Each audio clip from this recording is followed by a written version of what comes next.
Are you a reader looking for a good book? Or are you an author who has written a book? Good Books Online is the show that brings readers and authors together. Well, the next topic we're going to talk about is our writer's stuff, which is why blogs are an author's best friend. And we appreciate the blog that you wrote for us on Good Books Online or on our blog. But the thing is that blogging is a great way to generate an audience. Now, I understand you have your own blog on your website as well. And if you want, you can give our viewers and listeners the URL for your site. It is IamMyImagination.com. Now, on your blog, do you just write about fitness and training, or do you write about other topics as well? It's a lifestyle community about healthy living, creativity, and personal development, because it's all combined. Right. So I cover the whole thing. Do you, because one of the things that we do, because we do several shows, and one of them is called Working the Web to Win, and we actually wrote a book basically by putting together blog posts. Do you use your blog to help you write your books? I actually did use an article. This is before I had the blog. I didn't have a blog before I wrote the book. Right. And it was a different blog. I eventually did have one. I did use a previously published article to help kickstart the book. Mm-hmm. It wasn't even supposed to be an exercise safety book at first. Right. Oh, so you kind of evolved the idea for the book through your blog. It's always good to keep an open mind. Right. Yeah. Well, it's not only that, but once you actually start writing books, particularly like yourself or myself, where we're not just writing. We don't have this isn't a bucket list thing. We're serious authors. We're going to be coming out with more and more books. One of the best ways to build an audience is blogging. In fact, our Working the Web to Win blog, after 4 years, has surpassed 1 million page views. Awesome. So it can be a tremendous source of readers who are interested in the topic, and obviously if they're interested enough to read your blog, they're going to be interested enough to read your book. Sure. And in fact, what we do on our blog is we'll put little dangles. We'll put a form in there because we actually have 2 books. One of them is actually called Online Marketing for the 21st Century, and we give that ebook away as long as people are willing to register. So you can also build up a nice database. So when you come up with your new book, it's point, click, send out a newsletter, and everybody knows about your new book. Mm-hmm. Are you doing that yet? I have actually a guide that I offer out if people sign up for the Wellness Correspondence list, which is at the bottom of every blog post. And I had it on the homepage. I'm going to revamp the blog. But so I send out the guide, and then I communicate about different blog post topics, and certainly, yes, I do. Yeah, and also, of course, you guest blog. You put your blog on our blog, which is, again, another way to build up readership because you can get people to come from one blog to another if they like your material. Sure. Oh, I've written a lot of guest posts for other bloggers and for different websites, and I've been a regular contributor. On some websites as well. Right, because that is basically, there's several things that you have to do. First of all, you have to write a quality blog. A lot of people are still writing these 3-4 paragraph, what Hector would call fat tweets. You really want to have a little more meat and potatoes in your blog if you want to engage your readers and get them to come back for more. But you could be writing the best blog in the world, and if you don't have any readers, and all you've really got is a billboard in the desert. So that's one of the things that, we teach people is how to populate their blog. Obviously, it's a great idea to hook into other people's blogs if they have big audiences, because you can turn their audience into your audience. But also, you need to be talented at doing social networking, because that's what really powers most blogs. Yes, there's she's not blogging any longer, but there's this one woman who started this entire I'm going to call it a movement. I don't know what you call it, but she really began the whole blogging community thing, as far as I'm concerned. Her name's Adrienne Smith from adriennesmith.net. And when you visit other people's blogs and you leave meaningful comments, not just a hey, great post kind of thing, but you're actually talking about what you got out of the post, and you build these relationships with people. That, in my opinion, is one of the most effective ways to not only get traffic, but to meet people and build genuine relationships with them. And it's worked beautifully for me. Yeah. So, and it leads to guest posting opportunities, and you meet some awesome people too. Absolutely. In fact, we actually have a term for that. We call it a blog buddy. Because, you were saying she no longer blogs. See, that's the third thing that you need. You need to be able to sustain the effort. And if you're doing it all by yourself, writers are kind of like, we're like monks. You know, we lock ourselves in our room. We don't want to hear from anybody. Just slide the pizza under the door and leave me alone. I'm writing. But the point is particularly with a blog, when you're going to be doing it week in and week out, month in and month out for years, it's really hard to sustain the enthusiasm that you started with. And that's why a blog buddy helps. Yeah, absolutely. People don't understand. It is a lot of work. That's right. Especially when you market it. And I mean, she decided to go off and do something different, and it's a natural evolution for her. But this is what happens. I mean, it's a lot of work. So if you're going to do it and it's going to mean something to you, you really do have to put everything you have into it. Yeah. Well, what's also nice about a blog buddy, Dan, and I'm sure you've encountered this, you need somebody to bounce ideas off of. It's always nice, too, to have somebody to edit your prose, because even though you might think it's perfect, you know, if you're too close to it, you'll miss grammatical errors, spelling errors. And although, you know, we have spell checks and grammar checks automatically, they're anything but perfect at this point. It's always nice to get a sounding board. True, yeah.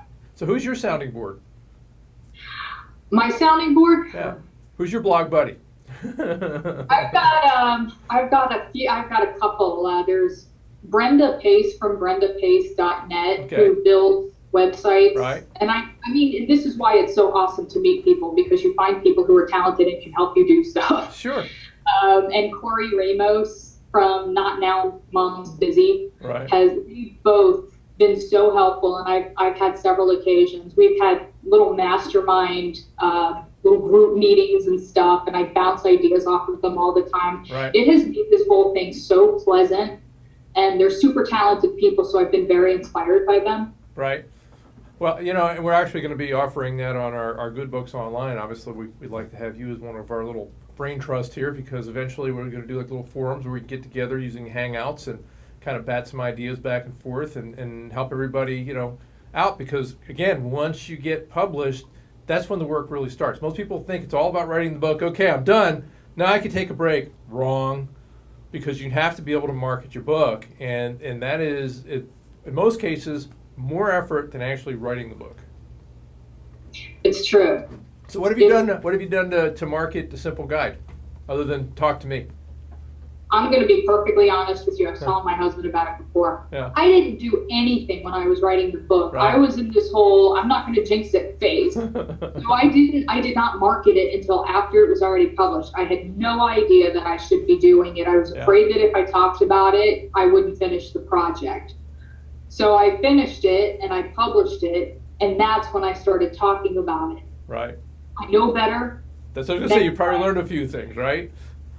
Oh, you learn as you go along. Well, and that's what forums like Good Books Online is all about. Because again, you know, you don't want to come from a position of, I would say, ignorance, for lack of a better word. But I mean, we just don't know what you don't know. And the only way that you find out, the beauty of the web is you can connect to, you know, millions and millions and millions of people. But most people like you, they wait until after the fact and they're like, oops, I didn't know that. Exactly. And over the last this was published in late 2012. I mean, within the last 3.5 years, a lot has changed, a lot has advanced. I mean, here, look at you. You know, you took this whole subject matter. This is going to make a big impact for indie writers, all of that. That's right. I think the traditional publishing, I don't think it's going to be as it used to be. And I think this is turning into a people supporting people type of thing, people connecting with people type of thing. And here you've taken that very seriously, and you've created this platform so that we can all interact with each other and do things, I'm going to call it, from a grassroots position. Sure. And I think that as time goes on and we start to see certain corporate structures prove themselves to not have the well-being of the people at heart, it's going to be up to us to be creative and think outside the box and connect with each other and lift each other up that way. Well, you know what the biggest problem is, Dana? The biggest problem is there's just too many authors, too many books. I mean, last year alone, there were over 300,000 books published in this country alone. Yeah. There isn't a publishing house big enough in the world to handle all those, even if they wanted to. Correct. And I also think that part of that is people are writing books not because they want to write a book, but because they want to get rich quick from it. So they might hire somebody to write a book about whatever it is that's trending, and then they'll think, oh, I'm gonna earn a lot of money from it, and it doesn't work that way. And unfortunately, it does make it a little bit difficult for the people who really are writing because they have a genuine message to distribute, Right. To get their work out there, because it becomes flooded. Right. Well, some people too have a bucket list mentality. That I know I got a good book in me, and then how do I get the book out? So we meet a lot of people that do that as well. And there's nothing wrong with that, but like you said, then you just have this. It's like your book is like a grain of sand on the beach, is the way that it turns out, and it can be you can spend a lot of money and get nowhere because of the fact that there are a lot of people out there that literally are looking to prey on authors. And we've had horror stories, and I'm sure we're going to have episodes where we're going to have some people come online and tell about what had happened to them. Did you run into any of the sharks while you were when you first got your book out? People trying to talk you into spending tens of thousands of dollars to publish your book? No, I didn't even bother to try to contact a publisher. Right. Because I knew, even at that point, I knew that I was still going to have to do all the marketing myself. I was just going to have to pay them a percentage of everything. Right. So it wasn't really worth it for me. Now, I've given books away to people. Mm-hmm. Hey, I'll give you this book in exchange for a review, and they've never left a review. Right. But you live and learn. Right. But the nice thing about the internet, look at how the internet has changed a lot of the other media that are out there. Newspapers have practically been destroyed by the internet because of the fact that, what really propped up most of your newspapers was classified advertising. And I don't know very many people that use the newspapers at all to put classified ads out anymore, because you get it free online, right? Yeah. And it's just a changing paradigm. In fact, a lot of your traditional media now are now starting to, after the fact, embrace digital, because every time you watch a TV show, you'll notice, find us on Facebook. So authors have to learn how to use that too. Yeah, the best thing to do is to not try to hang on or even judge the changes, right. But instead, kind of ask yourself the question, how can I creatively participate in this transformation? Right. You can't change it. So the only thing you can do is sort of go with it. Right. Yeah, but what's nice is, like I said, there are forums out there for authors. Obviously, we hope you pay this forward to other authors and talk to them about getting on the air, because that's one of the things that we are looking for. If you are an author or an author, have them go to goodbooks.online. Check us out. There's several forms on there that you can fill out. You can also point, click, and send me an email, because if we like your book, just like Dana, we'll put you on the show. We'll offer you you get your 15 minutes of fame on the Good Books Online. Plus, we'll give you an opportunity to guest blog. We'll give you a free splash page, and we'll also give you an opportunity to get some free reviews, provided that you're willing to give out a few digital copies to our readers. Because again, that's all part of the promotional process, right, Dana?